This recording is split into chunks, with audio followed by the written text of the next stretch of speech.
तो दोस्तों स्वागत है आपका हमारी एक और नई वीडियो में। और आज की इस वीडियो में हम बात करेंगे चंद्रयान 3 और चंद्रयान 2 के बारे में। तो दोस्तों आपको तो पता ही होगा कि 14 जुलाई 2023 को चंद्रयान 3 सतीश धवन स्पेसक्राफ्ट से लॉन्च कर दिया गया था कोटा से। आप सबको तो पता ही होगा, मैंने उसके ऊपर एक पहले से ही वीडियो बनाई हुई है और अगर आपने उस वीडियो को अभी तक नहीं देखा है तो आप बहुत कुछ मिस कर रहे हो। मैंने उस वीडियो में आपको बहुत ही ज़्यादा अच्छी तरीके से आपको इन्फॉर्मेशन दी है, तो जाओ यार उस वीडियो को देखो, लिंक मैंने डिस्क्रिप्शन में डाल दी है। तो दोस्तों आप सबको तो पता ही होगा कि वो जो चंद्रयान 3 है वो लॉन्च हो गया है, लेकिन साथ ही साथ चंद्रयान 2 ने कुछ ऐसी खबर इसरो को दी है कि उससे नासा और कई दूसरे देश हैरान हैं। तो दोस्तों चंद्रयान 2 को एक फेलियर मिशन माना जाता था क्योंकि उसका कनेक्शन लॉस्ट हो गया था, लेकिन 4 साल बाद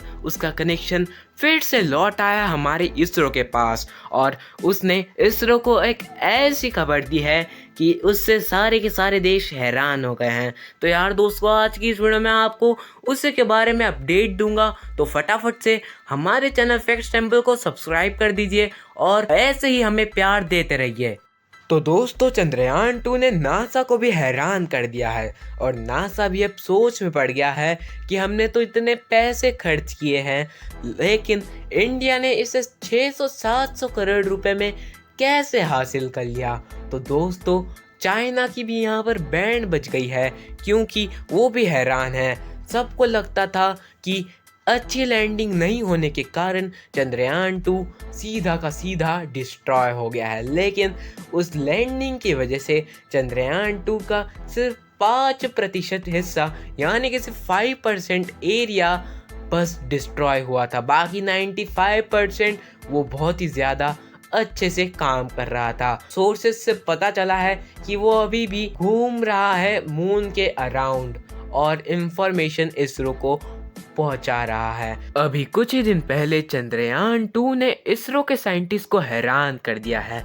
दरअसल अभी कुछ ही दिन पहले अचानक से चंद्रयान 2 का कनेक्शन वापस आ गया और उसने मून पर कुछ ऐसी इंफॉर्मेशन इसरो को दे दी कि सारे के सारे साइंटिस्ट बहुत ही ज़्यादा हैरान हो गए हैं। दरअसल पहले सारे लोगों को लगता था कि चांद पर वायुमंडल नहीं है और वहाँ पर कोई भी गैस नहीं है, और इसी का पता लगा लिया है हमारे चंद्रयान 2 ने।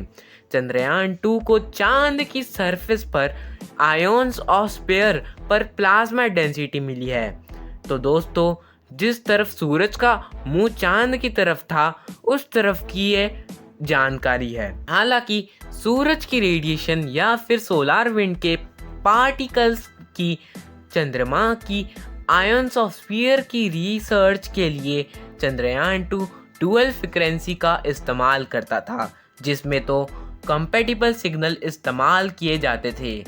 अब ये सवाल आता है कि सिग्नल बेंगलुरु के स्पेस सेंटर पर रिसीव किया गया और उसे आगे भेजा गया बड़े साइंटिस्ट को ताकि इस बात का अच्छी तरीके से पता लगाया जाए। उसके बाद वहाँ पर उसे एक मेथड से प्लाज्मा डेंसिटी का पता लगाया गया और ये भी पता लगाया गया कि सूर्यास्त के बाद यहाँ पर IPDPS में बढ़ोतरी देखी गई। चंद्रयान 3 को अपडेट करने के लिए इसरो को ये जानना बहुत ज़रूरी था कि आखिर चंद्रयान 2 फेल कैसे हुआ।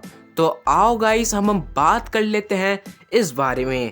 तो दरअसल जब चंद्रयान 2 का लैंडिंग का समय था और जब वो सिर्फ और सिर्फ 35 किलोमीटर दूर था चांद की सतह से, तब उसने स्लो डाउन होना शुरू कर दिया था और सबको लग रहा था कि ये मिशन अब सक्सेसफुल होने ही वाला है।